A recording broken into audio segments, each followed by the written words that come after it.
Merci pour d'avoir répondu donc à l'appel de l'intersyndicale.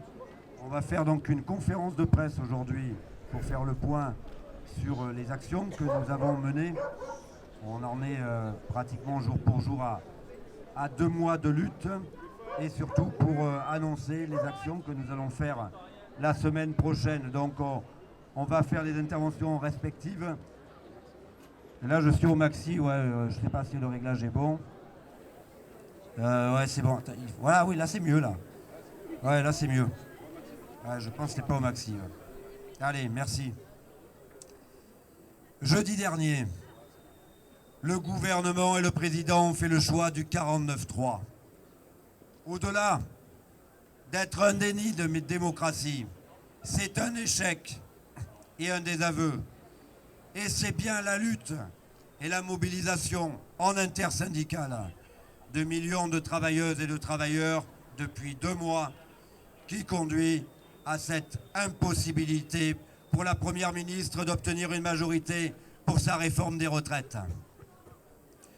Avoir recours au 49-3, c'est, au-delà du déni de démocratie, piétiner la démocratie sociale dont l'intersyndicale est l'expression solide, solidaire et déterminée. C'est un acte antidémocratique et illégitime. À l'image du garde des Sceaux Dupond-Moretti à l'Assemblée nationale, c'est un véritable bras d'honneur en direction du peuple. Aussi, c'est une nouvelle phase dans la bataille qui s'ouvre. Le tandem Borne-Macron a fait le choix de la brutalité et mise sur des débordements pour tenter de diviser le mouvement social. Chacun a pu entendre en ce sens les propos du ministre de l'Intérieur, Gérald Darmanin. Aussi, si nos actions se multiplient sous diverses formes, comme nous l'avons fait ensemble cette semaine, avec des actions menées en plein cœur de la zone commerciale de Grand Var et l'avenue 83, le blocage de l'incinérateur de la Goubran, ou hier, l'envahissement des voies de la gare de Toulon, nos actions sont et doivent rester pacifiques. La force est de notre côté quand 9 salariés sur 10 rejettent cette réforme, quand des millions de personnes se sont mobilisées depuis 2 mois. C'est le nombre et la détermination qui permettront d'obtenir satisfaction de nos revendications. En ce sens, la prochaine journée d'action décidée par l'intersyndicale jeudi 23 mars doit constituer un événement dans la poursuite de la lutte. Nous devons mobiliser dans nos entreprises, nos ateliers, nos établissements sur la nécessité de se mobiliser par la grève.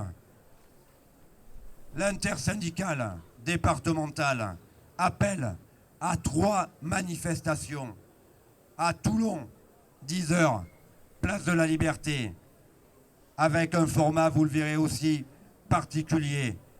À Draguignan, 10h30, sous-préfecture, et à Brignoles, à 15h30, sur les berges du Carami. Alors bien évidemment, d'ici jeudi prochain, il y aura probablement des actions menées dans les secteurs, dans les professions qui sont en lutte. On pense bien évidemment aux camarades cheminots et aux camarades de Minénergie qui sont en reconductible depuis le début de cette lutte. La victoire est à portée de main, mobilisée jusqu'au retrait. Là, aujourd'hui, on n'a jamais été aussi près de la victoire, donc elle est à portée de main. Il faut bien qu'on se le dise, on est en train d'écrire tous ensemble une nouvelle page de l'histoire sociale du pays. Alors on lâche rien, mobilisé jusqu'au retrait. 10 heures jeudi, 10 heures place de la Liberté, pour une manifestation, là aussi vous verrez, très symbolique dans le défilé, le parcours que nous allons proposer. On vous le dévoilera évidemment juste avant, puisqu'il y aura une conférence de presse en amont de l'intersyndicale encore la semaine prochaine pour faire un point de situation. Donc 10h, place de la Liberté jeudi, 10h30 sous préfecture à Draguignan, 15h30 sur les berges du Carami à Brignoles. On le voit bien, la mobilisation ne faiblit pas et on va continuer ensemble jusqu'au retrait. Merci de votre attention.